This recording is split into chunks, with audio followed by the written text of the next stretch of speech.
अक्टूबर 2021 तक इस भारत को हिंदू राष्ट्र घोषित नहीं किया गया। 2 अक्टूबर को 12 बजे जल समाधि लूंगा। नमस्कार दोस्तों, मैं विनय दुबे मुंबई से। हर धर्म में कोई ना कोई मनोरंजन करने के लिए पैदा होता है, चाहे हिंदू धर्म हो, चाहे मुस्लिम धर्म हो, चाहे क्रिश्चियन धर्म हो।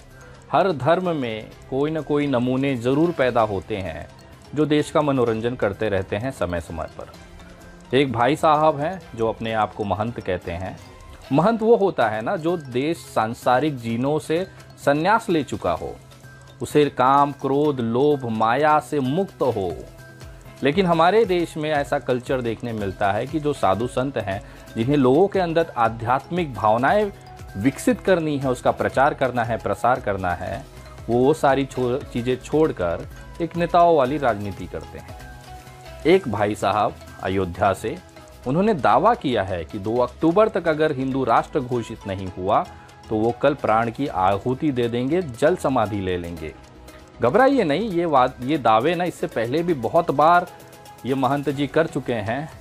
पहले सुनिए जरा ये क्या कह रहे हैं। राष्ट्र घोषित किया जाए।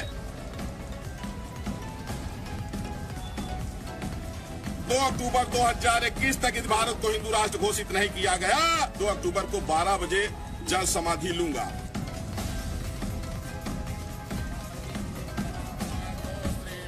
भाई साहब, मैं आपकी भावनाओं का कदर करता हूं और आपकी केवल एक मांग का मैं समर्थन करता हूं।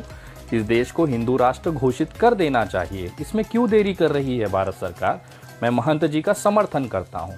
लेकिन आपकी जो अन्य मांगे हैं कि मुसलमानों और क्रिश्चियनों के वोटिंग राइट्स या उनके अधिकार छीन लिया जाए, तो ये इस देश में, भारत में मुमकिन नहीं है। इसका मतलब ये हुआ कि कल आपकी जल समाधि पक्की है। गजब बेइज्जती है।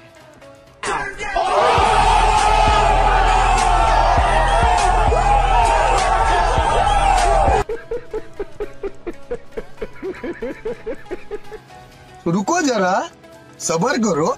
और ये जल समाधि अगर आप नहीं करते हैं तो कहीं न कहीं एक संत समाज को आप कलंकित करेंगे। और अगर आपने ये ठान ही लिया है कि आपका जीवन भारत में हिंदू राष्ट्र बनाने के लिए ही हुआ था, तो इस आंदोलन में पहली आहुति आपकी जाएगी, ऐसा मैं विश्वास करता हूँ। और आप इतिहास के पन्नों में स्वर्णिम अक्षरों में लिखे जाएंगे। लेकिन अगर कल आपने जल समाधि नहीं ली तो लोग मजाक बनाकर रख देंगे संत समाज का, और कुछ इस तरह की मिमिस चलाई जाएंगी। 2 अक्टूबर 2021 तक इस भारत को हिंदू राष्ट्र घोषित नहीं किया गया। 2 अक्टूबर को 12 बजे जल समाधि लूंगा। यही रात अंतिम, यही रात भारी। A few moments later. मेरा मुंह से निकल गई, मेरी जबान टूट गई यार। क्या कर रहा है? क्या रहा है? जनता को आप मूर्ख समझना बंद कर दीजिए। इस प्रकार की बचकाना बातें किसी के गले नहीं उतरती, लोग मजाक उड़ाते हैं। तो मैं अनुरोध करता हूं महोदय, आपने जो भी अपने वचन दिए हैं कृपया उसे पूरा करिए। वो समय वक्त आ गया है जब इस देश में आप जैसे लोगों की आहुति की ज़रूरत है, तभी हिंदू राष्ट्र का जो हमारा सपना है वो पूरा होगा। क्योंकि आरएसएस भी आपके बातों से विश्वास नहीं रखती है। वो आरएसएस जो इस समय देश की सरकार चला रही है, जिन्होंने पूरे देश के प्रशासनिक तांत्रिक चीज़ों को अपने पास रखी हुई है, वो जो आरएसएस है जिसके प्रमुख मोहन भागवत हैं, वो भी आपकी बातों से संबंधित विचारधारा नहीं रखते हैं।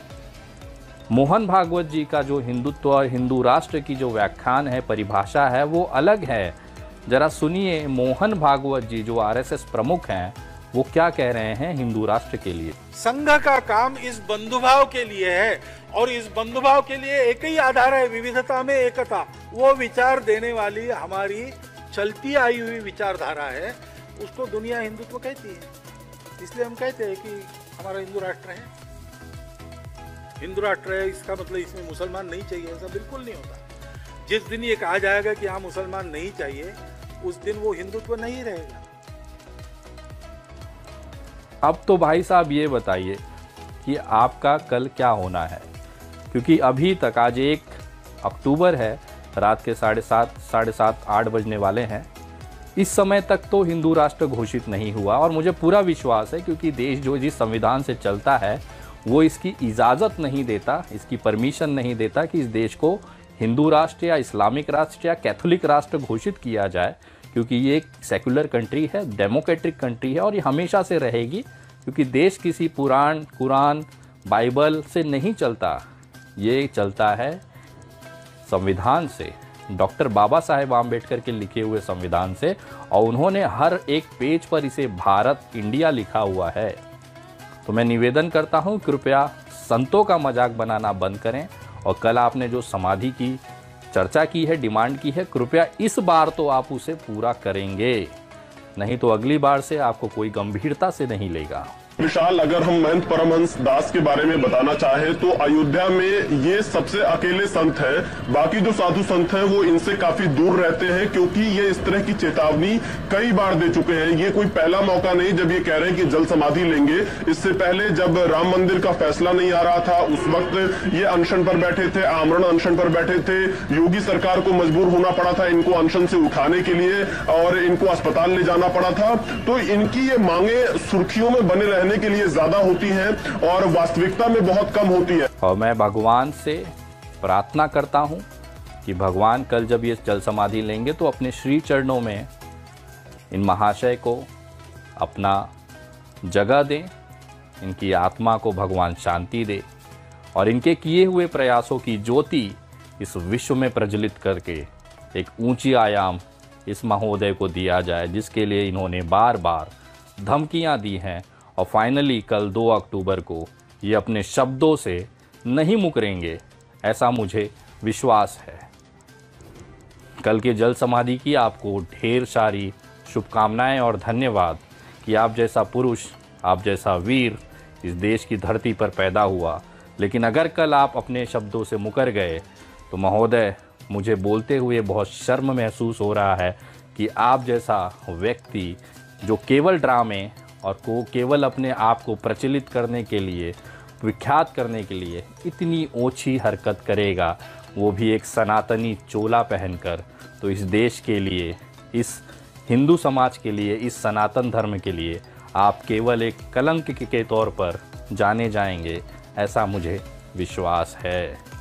अपने शब्दों को पूरा करें, क्योंकि हिंदू राष्ट्र बनना इस देश में लगभग नामुमकिन है। आपकी जल समाधि क्या मुमकिन होगी, ऐसा विश्वास मैं देखना चाहता हूँ कल 2 अक्टूबर 2021 को दोपहर 12 बजे तक। जय हिंद, जय